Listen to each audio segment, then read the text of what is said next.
Aloha and welcome to this episode of the Goddess Corner. And here we have the beautiful Jupiter 1111 and I here to talk to you about a very serious topic. Ooh, Mm. no, I'm just kidding. It's not that serious. Well, it's kind of serious. I mean, I think it's kind of messing with most of our heads at this point. And what we're here to talk about is being divine. Feminine does not mean putting down or ostracizing the divine masculine. Mm. A lot of the side talk I hear out there is just cutting down on masculine and masculinity and so on and so forth when we're not looking at the whole construct of things. Our society up until now has been built with a very imbalanced masculine figure. So a lot of women have a misconstrued concept of what masculinity is, and men themselves don't fully understand what a truly divine masculine is because they have been grown in the society that promotes toxic or imbalanced masculinity.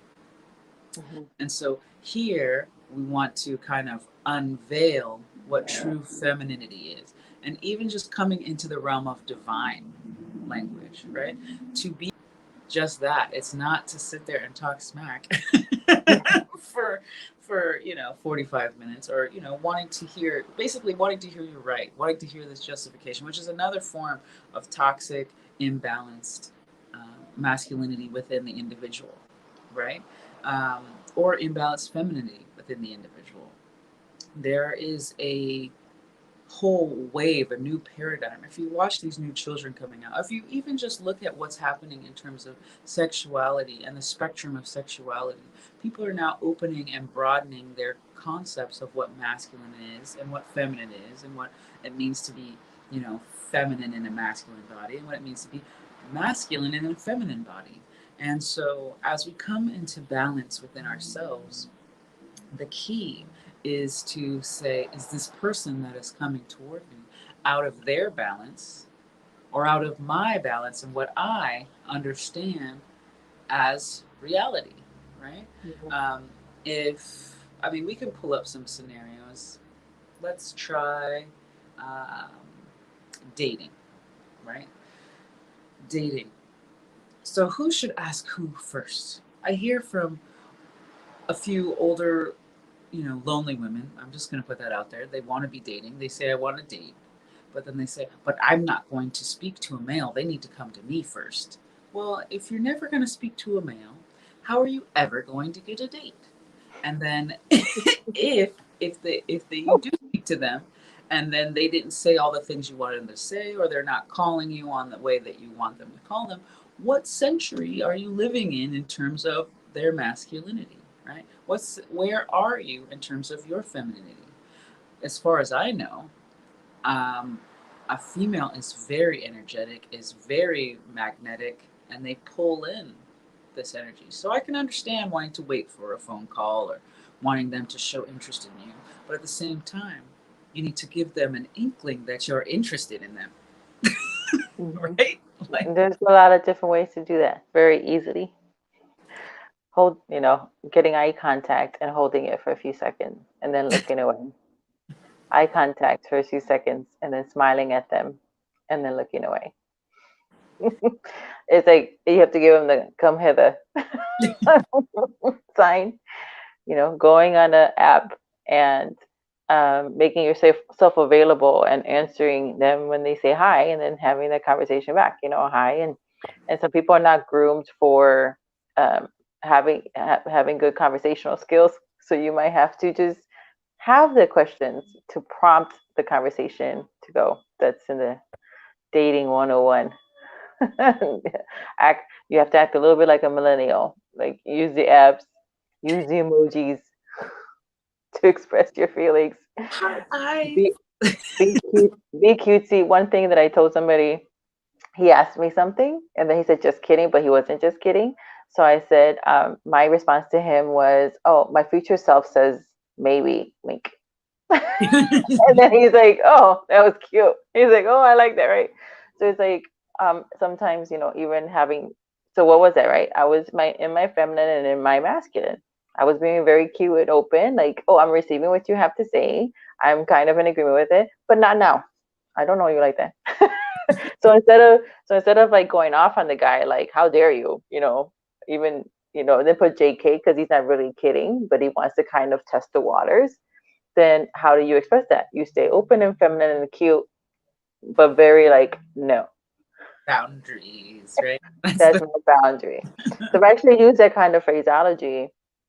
Oh, I had heard that from Matthew Hussey, which I'm not in agreement with a lot of things that he says, but that's just me. But I did like that. Like, you can say something like, oh, that's your future self. That way you can, and then you have the little wink, like, I'm not offended by what you ask. And we talked about asking for your desires in the last episode, and that kind of comes here. The man is asking for his desire, but he doesn't want to be offensive, but he still wants to ask because he's trying to test the waters. And so, how do you respond back in your feminine energy? You could either be offended, like, how dare you?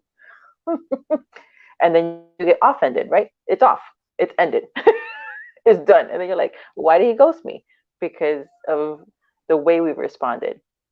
So, you can still be in that feminine energy of being soft, and but also go into your masculine. Another thing I was writing down because I didn't want to forget is that when April was talking, is like that resonance, right? What is resonance? Resonance is just agreement. It means there's something about you that's the same as me. Now, that can be like you like things filled with drama, and so you will gravitate to others that will make you right. And we're like, yeah, see, and then you're like, and then it comes to pass, and they're like, oh, that particular tarot reader, that person or psychic or whatever, who was in the same vibration as me, it came to pass when it's negative. You're like, yes, because it's resonance. You're coming in agreement with each other. And so because you're in agreement, then it becomes a self-fulfilling prophecy. Whatever you seek, you're going to find. So if you seek the negative, or you seek that, see, you have all these readings that the DMs are no good, that the DMs are this, that it's all their fault, that they're always running, that they're always chasing, or there's a runner chaser dynamic. And really what it is, I was talking to David at Soul Mission, and he's going to come out with a series about this. He's like, you should start saying this so that way it kind of puts the pressure on him to get him out. But he's talking about doing a series and releasing videos on what is it really, this it's really about being in their distorted selves. And a lot of people in the twin flame community, whether it's DF or DM, they're not in their sacred selves. They're in the pieces of it is in distortion. But then we want to vilify the DM. It goes back to like, well, now you're blaming everything externally. I'm doing everything right, because I'm doing everything right, he should, she should. Well, really, it's all about internal work. And if you are doing the internal work, and I know many of you, you want to be with your person, but the more you want that, sometimes it eludes you because you want that so badly. And when you're not getting what you want when you want, then you want to blame the external circumstances. We're not saying it's your fault. We're saying that you need to turn that back inside you. What are you doing for yourself to be whole, to be happy? Because that's part of having a very healthy relationship, is you're holding yourself, you're happy in yourself, and that experience with somebody else adds value in the experiences. Because that's how men fall in love. They do not fall in love with text messages. They do not fall in love with the videos. They fall in love with you having shared experiences in the 3D. And so you're wanting this stuff without having the experiences. They have to get to the point where they want to have that experience with you over and over and over again. First, you're going to have the chemistry, then you're going to have the trust, and then you're going to have the commitment. There's an order to things. But first, you have to have that for yourself.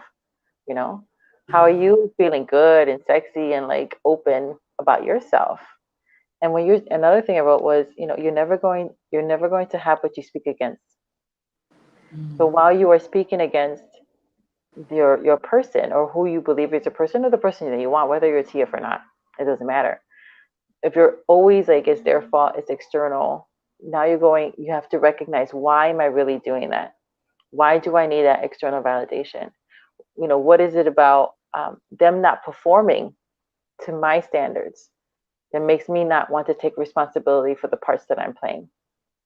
Because until you feel good about yourself, you're not ready, my darling, to be in a healthy, whole, harmonious union.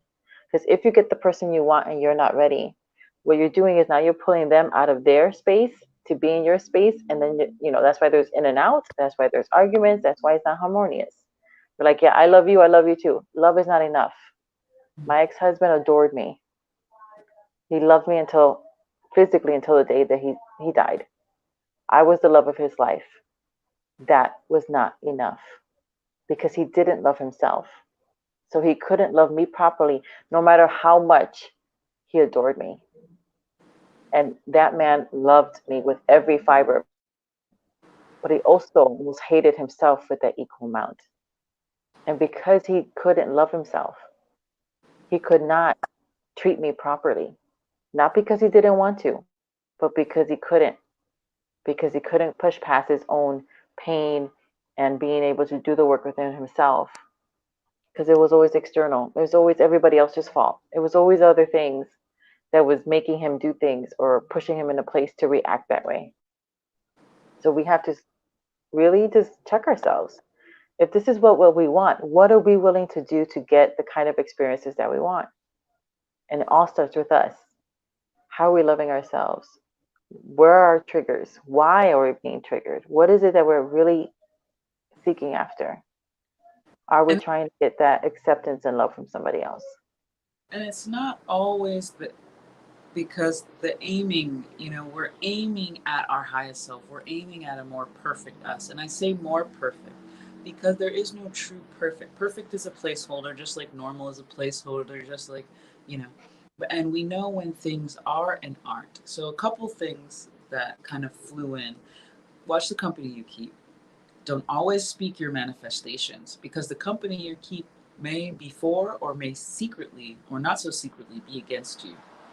And if you are a person who is at the whim of others' influence, maybe it's best to keep yours to yourself until you have the energy and the will to overpower another who's naysaying you to your face. And that's the hardest thing that a lot of people are coming across right now is because our haters are straight up coming out of the woodwork, and this is the time where deep cleaning is happening across the universe. Timestamp 2020, the roughest removal of so many different layers of energies and toxicity from different people and different paths. Okay, and we also have the pressures of society, which is and media, which are like bombarding us with false information. So the key is going to be finding yourself and finding your center, knowing your belief systems, knowing your strengths, being aware of your weaknesses so you can continue to strengthen them, and find your soul family or your actual true community that are for you and will assist you to manifest. Even if I want you to pay attention to the person who's naysaying themselves, because they may be naysaying themselves, which means they're going to automatically have a naysay towards your positive momentum or your creation or whatever it is you're building. If you want Mm-hmm. to build a relationship with an external person, right? If you want to fall in love and be in this relationship, you do get to know yourself, but you also get to understand that the group that you're holding, if you say, "Oh, I'm ready to fall in love," and then they say, "Well, I've been in so many bad relationships that I don't think love is a real thing," you don't need that chirping in your background. So say it to yourself. Allow it to grow in you until you know that I deserve this type of. I know I get to be romanced and wined and dined and danced. I guess they don't Mm-hmm. dance to you, but whatever. And that steps you into that space of your allowing, your grace, your space. Because before you know it, you're going to have the opportunity to get that dream job or start your business or encounter that romance. But if you've got that wah, wah, wah in the background, you're going to repel it on a subconscious level, on an unconscious level, think that you're not worthy because so and so had so many bad relationships that they're now bleeding that off on you. So watch watch your strength, watch who you're speaking with, because you as a divine being, masculine or feminine, is just that, divine, in flow. And you know, more often than not, that someone is for you or someone is against you, or they're even in conflict with themselves. And part of being that friend, that true being, is saying, hey, I see you're having some kind of internal conflict. Maybe you don't want to call it out to them, but say, just bring it to their attention that it's there. Because everyone wants to think that they're in the right. Sometimes people are willing to admit, yes, I was wrong. That's how you know you're a big person. That's how you know you've grown up, is when you can say, that was my failing. That didn't work out, but that's okay. I'm going to take that as a learning lesson and keep moving forward. Keep stepping into my divinity. Because as a divine feminine, all I really want is, well, for all the things I want for myself, but for masculine out there, to find their balance, to be able to communicate, to have their emotions, and still be valued as men, understood as men. And that's part of the beauty of the dance of the masculine and the feminine, and stepping into that divine energy. So, I mean, even my voice changes when I start going into the divine feminine. I start getting more just soft, more calm, because I understand that it's not through this chaos or this storm or this anxiety or this, witnessing of being out of balance that's going to assist me becoming more feminine. It's having that breath, like we said, stepping into that grace, releasing control and saying, hey, I see you masculine. I see you out of balance, and that's causing you to do this and this, but I'm not going to react. I'm going to respond with my feminine self. I'm going to say, hey, I see that. Hey, I appreciate you for being who you are. And I know that there's more there, but I don't have to either put up with that, or Hmm. you can hear me with the critique of, hey, this is a little bit unbalanced. Are you going to work on that? Because this is not going to be in my vibration for very long. I'm just going to grace you with these kind words and step on. Right? And I also, with that grace, accept the beauty that is before me, accept the gifts that the universe is giving me, because that's the beauty of being present, right? The gifts of the universe, the gift of you to this universe. So I hope you enjoy, well, just being you. Any more on top of that for our little. No, I think it was like beautifully said, where it's just accepting and loving yourself, and that way you can love and accept other people too. And it doesn't mean that you have to accept their behaviors, and understanding that their behaviors is just the fruit of what, decades of programming within them, and learning not to take things personally, seeing them for who they are, both their beauty, their light, and their dark, and saying, okay, this is just some behaviors are not acceptable to me, and they will repel themselves. And when they repel themselves because they can't, they're not high, they're not at your high vibration, learning that that's okay, and not to take that person personally, because they're not ready to be in your presence. And you shouldn't have to lower yourself and be in a lower vibe state in order for you to be with the person that you say that you want. Be who you are. Be the best that you can be. No one's 100%. Enjoy every day as much as you can, and allow the people that should be in your life to come up. Because, like we said in the last one, you can't say the wrong thing to the right person.